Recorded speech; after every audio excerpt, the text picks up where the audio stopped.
হাসিনার দোসররা আদালতে দাঁড়িয়ে হুমকি ধামকির মাধ্যমে অন্তর্বর্তী সরকারকে অকার্যকর করার চেষ্টা করছে বলে মন্তব্য করেছেন বিএনপির সিনিয়র যুগ্ম মহাসচিব রুহুল কবির রিজভী। সকালে দলের কেন্দ্রীয় কার্যালয়ে জরুরি সংবাদ সম্মেলনে কথা বলেন তিনি। স্বরাষ্ট্র মন্ত্রণালয় এবং আইন শৃঙ্খলা বাহিনীর নীরবতায় তারা এই সুযোগ পাচ্ছে বলে মত রিজভীর। এ সময় যারা দেশকে অস্থিতিশীল করার চেষ্টা করছে তাদেরকে দমন করার দায়িত্ব সরকারের, রাজনৈতিক দল হিসেবে বিএনপির নয় বলে জানান রিজভী।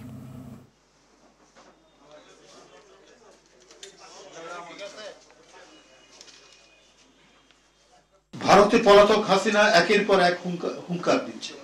জুলাই আগস্টে শাহজাহান খান গংরা আদালতে এসে সরকারকে দেখে নেওয়ার হুমকি দিচ্ছে, আদালতকে ভেঙচি কাটছে, পুলিশকে থোড়াই কেয়ার করছে। হাসিনার দোসররা আসামি হয়েও আদালতে যে অধ্যত্বপূর্ণ আচরণ করছে তা মূলত অন্তর্বর্তী সরকারকে অকার্যকর প্রমাণের এক গভীর চক্রান্ত।